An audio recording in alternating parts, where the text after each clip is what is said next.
Hey everyone, welcome back. Today we're going to be taking a deep dive into a topic that's both incredibly exciting and a little bit unnerving, medical AI security. Yeah, I mean, it is pretty fascinating how quickly AI is becoming a part of, well, I mean, everything really, but Mm. especially in healthcare. Like, we're seeing it used everywhere for diagnosing diseases, planning treatments, even handling administrative tasks.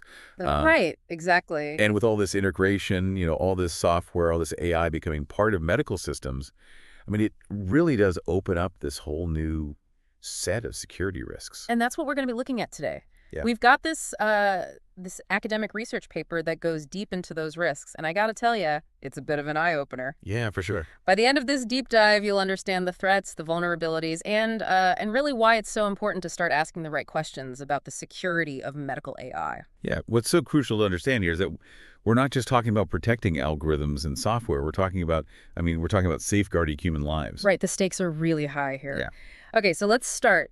Let's just start by kind of understanding the scope of all this.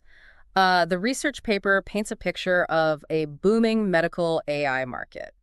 And it makes sense, right? I mean, faster, more accurate diagnoses, personalized treatments, maybe even fewer administrative headaches. Who wouldn't want that? Yeah, and I mean, the projections really are kind of wild. They're saying that the global market is expected to reach almost 188 billion USD by 2030. Wow, that's a huge market. Yeah. And it means that the systems you might be interacting with in the near future, I mean, they're likely going to be driven by AI. So understanding the security risks is, well, it's more important than ever, right? Right. But like you said, it's not all sunshine and roses. This rapid integration of AI into healthcare, it opens up this whole new world of vulnerabilities. Exactly. And these vulnerabilities, well, they come with much higher stakes than in other areas of AI. We're talking Yeah. about sensitive patient data, the integrity of medical devices, and even the potential for manipulating treatment decisions. It's a chilling thought, the idea of someone hacking into a system and changing a diagnosis, a treatment plan. I mean, it's like something out of a sci-fi thriller, you know? Yeah, I know it might sound far-fetched, but these are real risks. These are real risks that we really do need to be prepared for. And here's the thing, securing medical AI requires a different approach than traditional AI security. It's not, it's not as simple as installing antivirus software. Right, and why is that? Well, because medical AI often falls under this category of software as a medical device, or SaNMD. And that means it's subject to strict regulations from bodies like the FDA and international organizations. Hmm. And some of these AI models, I mean, the ones used in healthcare, well, they're actually classified as having the maximum risk to patients because they could actually be making autonomous decisions that directly impact someone's health. So we're talking about AI that could, for example, diagnose a critical illness, but without a human doctor being directly involved. Exactly. And that level of responsibility, I mean, it demands a whole new level of scrutiny when it comes to security. For sure. Yeah. Okay, so the stakes are high. The challenges are, they're pretty unique. Now, this research paper does something really interesting. It introduces this taxonomy of potential adversaries in the medical AI landscape, and it goes beyond just your usual suspects like hackers and cyber criminals. Right. I mean, they actually break down these adversaries based on their motivations, their knowledge levels, and their capabilities. They even suggest that patients themselves, patients, even though they typically have limited access, they could potentially be a threat. Wait, patients? How could someone who's receiving care be a threat to the system? Well, just imagine, a patient who really wants to influence their diagnosis or treatment plan. They might they might try to manipulate their data in some way, maybe to get a specific medication or to, bump themselves up on a surgery waiting list. Wow, I hadn't even considered that patients themselves could be a threat. It really makes you think about, all the ethical implications of this. Absolutely. And it really highlights the need for robust security measures at every level. Mm. But patients are just one piece of the puzzle. We also need to consider the threat from insiders, people like clinicians and nurses Yeah. who actually have direct access to the systems. Right. Those on the front lines of healthcare, what kind of threat do they pose? Well, they often have what's called black box access to the AI systems. It's kind of like using a smartphone. You can use all the apps, but you don't necessarily know how the code works underneath. So they can input patient data, get results, but they don't fully understand the AI's decision-making process. Exactly. And the concern here is that someone with this kind of access, well, they could exploit it for financial gain, maybe by committing healthcare insurance fraud, for example. Yeah. It's almost like a digital version of that classic, that classic doctor ordering unnecessary tests scenario, but with this whole new layer of complexity. Precisely. And then we have the ML service providers. These are the companies that develop and often host the AI models in the cloud. Mm. And, well, they have access to vast amounts of data, which raises concerns about potential breaches. Right. So even if a hospital or clinic, even if they have good security practices in place, they could still be vulnerable if the company hosting their AI isn't careful. Exactly. And these providers, well, they're often categorized as, I guess you could say, honest but curious. They're not necessarily malicious, but they do have a vested interest in accessing and analyzing data to improve their models. That's why that's why data confidentiality agreements are so important in these situations. Okay, so we've got patients who might try to game the system, insiders who could exploit their access, and the ML service providers who, even with good intentions, could pose a risk if they're not careful. But the list goes on. The paper also talks about third-party healthcare organizations like insurance companies as potential adversaries. Right, because these organizations often have a financial stake in the outcomes of AI-driven decisions. So they might be tempted to manipulate data or results to, say, deny coverage or to reduce payouts. Just all about the money. Often, yeah. But their access is usually pretty limited, so they might actually need to collaborate with other adversaries to achieve their goals. And of course, we can't forget about the classic cyber criminals and competitors. Right, the ones who are actively looking to exploit any vulnerability they can find. Exactly. And their motivations, their motivations are all over the place. Financial gain, disruption of services, even just damaging the reputation of a competitor. They might try to hold systems hostage for ransom, steal patient data, or even manipulate AI models to make them produce inaccurate results. So we've got a whole rogues gallery of potential bad guys here. And now that we've got a sense of who might want to exploit these systems, let's actually look at how they could actually do it. The paper dives into a whole spectrum of attacks that are, they're pretty disturbing. Yeah, one of the most concerning is the integrity attack. That's where an adversary, they basically manipulate data or even the AI model itself to produce incorrect results. So, for example, if an AI system is being used to analyze medical images, say to detect cancer, someone could alter those images in a way that's invisible to the human eye, but it causes the AI to miss the cancer completely. Exactly. Those are called evasion attacks. They're essentially, they're essentially tricking the AI into making the wrong decisions. And the potential consequences for patient care they're terrifying. Misdiagnosis, incorrect treatments, even delayed diagnoses, all because someone tampered with the system. That's seriously creepy. Yeah. And are those the only types of attacks we need to be worried about? Unfortunately, no. There are also poisoning attacks, which are a bit more insidious. Imagine a chef subtly adding a harmful ingredient to a recipe. It might not be noticeable at first, but it can ruin the whole dish. Well, that's what a poisoning attack does to an AI model. So instead of just changing a single image or a single data point, they're corrupting the AI's training data so that it learns to make bad decisions. Precisely. And then you have confidentiality attacks, which are all about stealing sensitive patient information. And that's a huge concern, right? Medical records, they're incredibly personal, incredibly valuable. Absolutely. And what's scary is that this information can be extracted from AI models even when the data is supposedly de-identified. Wait, so even if my name, my personal details, they're removed from my medical records, someone could still figure out that it was me? It's possible, yeah. It's called a membership inference attack. An adversary can essentially figure out if a specific individual's data was used to train the model, even if their name and personal details are removed. It's like a digital fingerprint that can be used to identify individuals even when you think their data is anonymous. And then we have the attacks that, the ones that aim to disrupt the functionality of medical AI systems. Those are the availability attacks, right? Yeah, exactly. These attacks are like a denial of service attack, but in the medical context. The adversary, they might overload the system, causing it to crash or to slow down to the point where it's unusable. And that means they could delay critical diagnoses or even critical treatments, putting lives at risk. It's like those, it's like those website crashes you get when everyone is trying to buy concert tickets at the same time. Yeah, exactly. But in this case, it's Well, it's people's health that's on the line. Exactly. One example they give is an energy latency attack.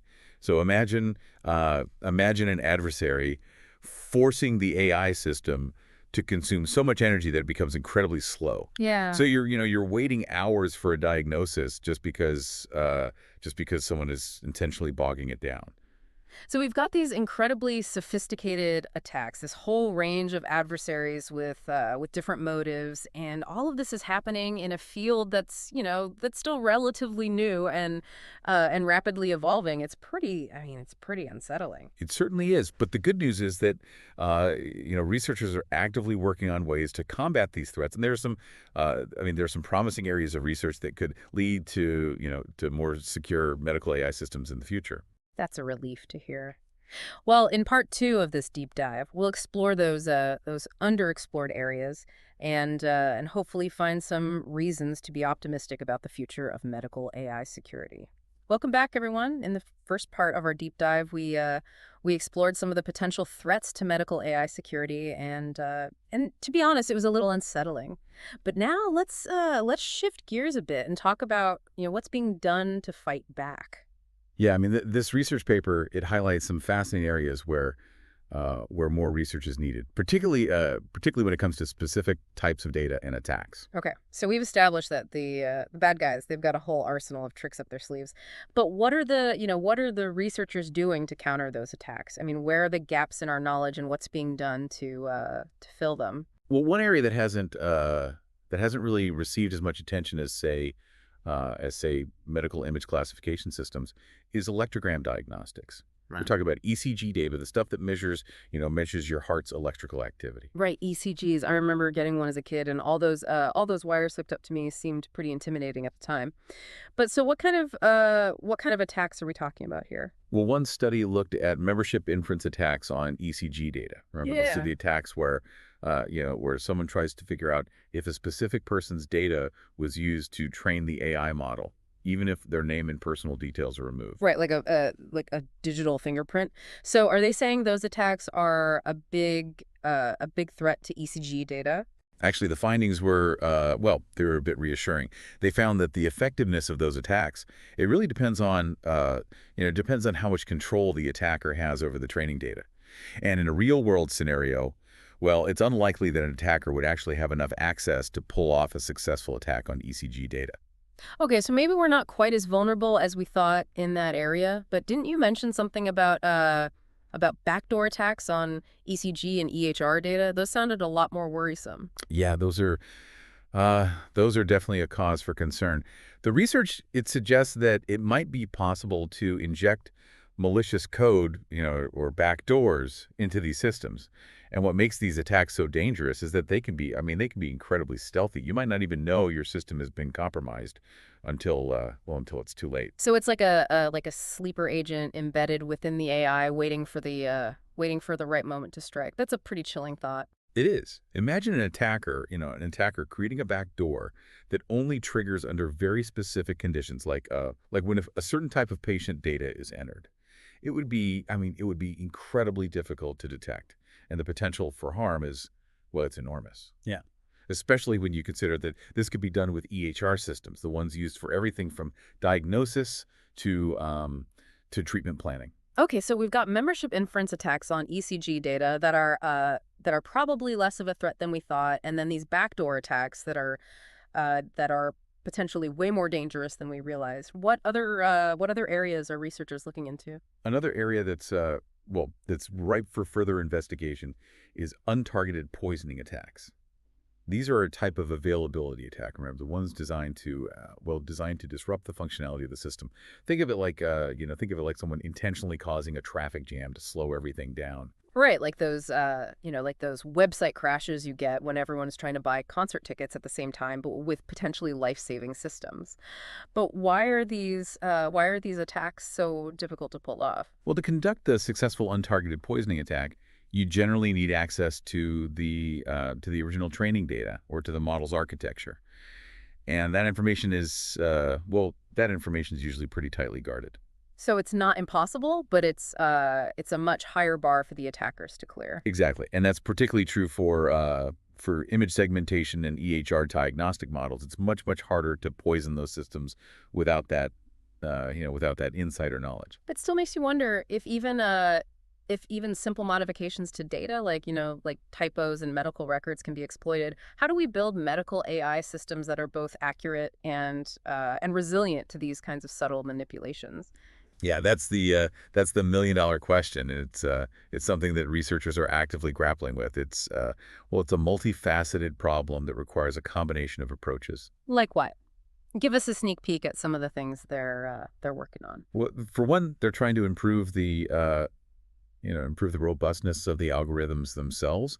They're developing techniques to train AI models that are less susceptible to those adversarial examples, those subtle data manipulations that can throw them off.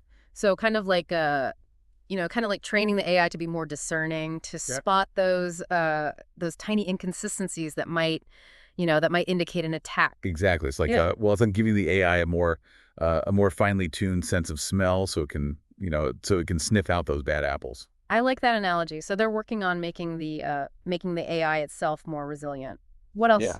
Another crucial area is implementing stricter security protocols throughout the entire life cycle of the AI system, from development to deployment and beyond. So thinking about security from the very beginning, not just as an afterthought. Exactly. It's about creating a secure environment where the AI operates, making sure that only authorized individuals have access to sensitive data and systems.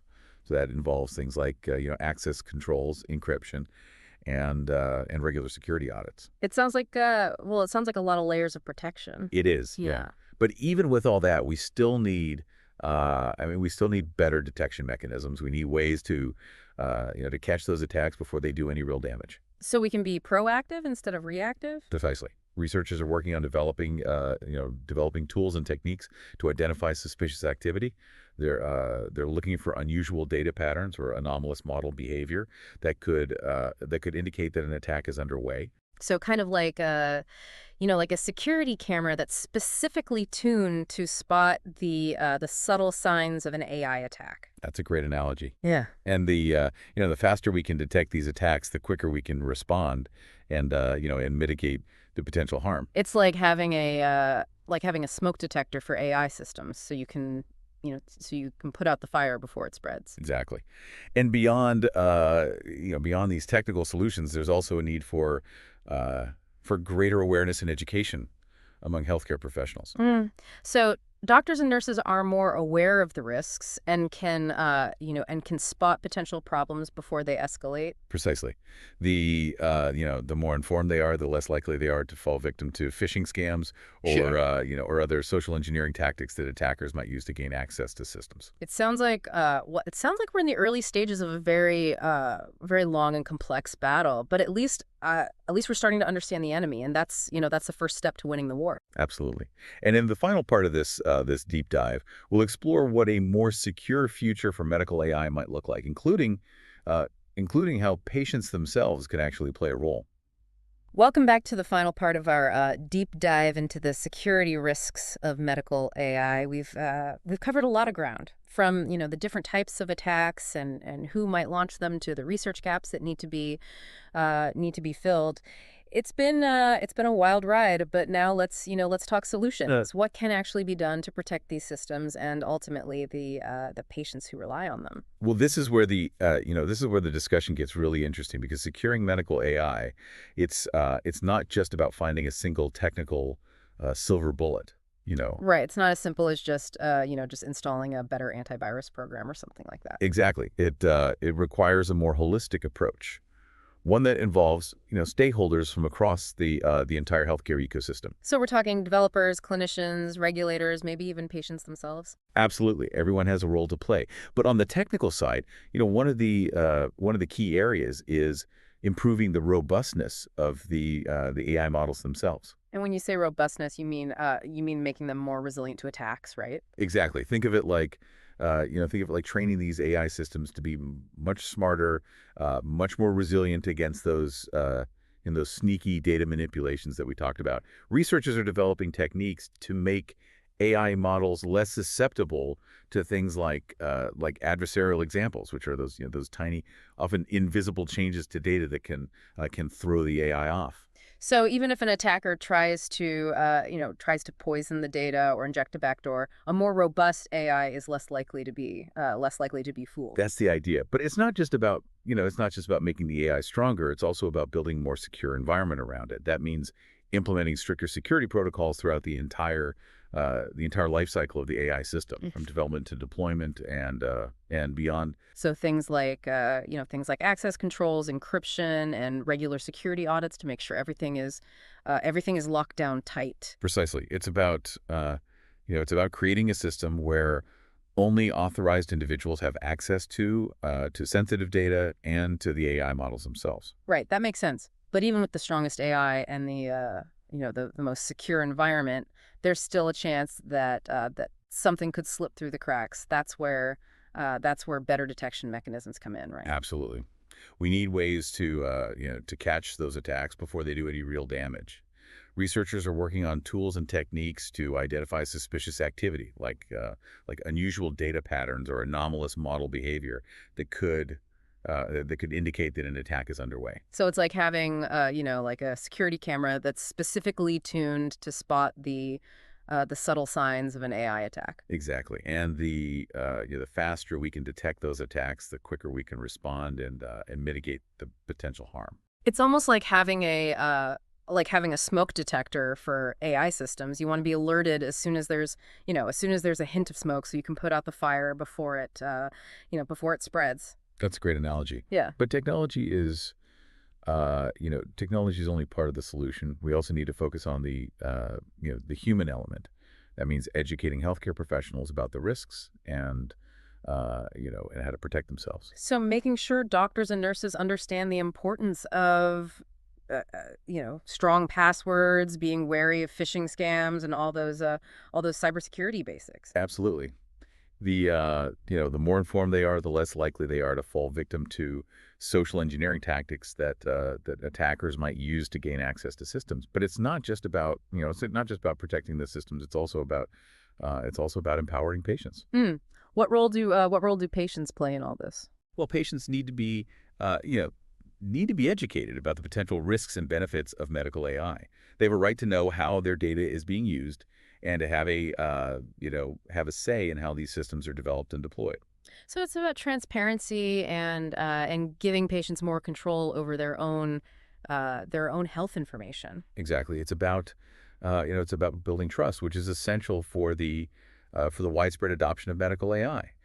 If patients don't feel confident that these systems are safe and secure, well, they're less likely to embrace them. And that could hinder progress in the field and prevent us from realizing the full potential of medical AI to improve healthcare. Exactly.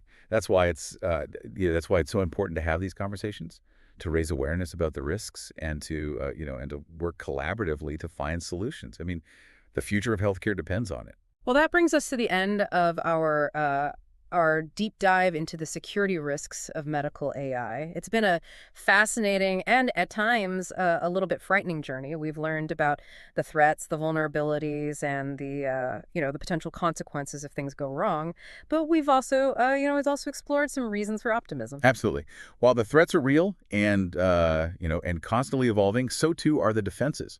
Researchers are making progress in developing more robust AI models, implementing stricter security protocols, and creating better detection mechanisms. And perhaps most importantly, there's a growing recognition that securing medical AI it's a shared responsibility, one that requires collaboration and a commitment to putting patient safety first. And as long as we keep those goals in mind, as long as we continue to ask the right questions and work together to find solutions, I think we can harness the power of medical AI for good. Yeah, it's been a pleasure. It's been a pleasure diving deep with you today. Until next time, stay curious, stay informed, and stay safe. And remember, in the world of medical AI, a healthy dose of skepticism is always a good prescription. Thanks for listening.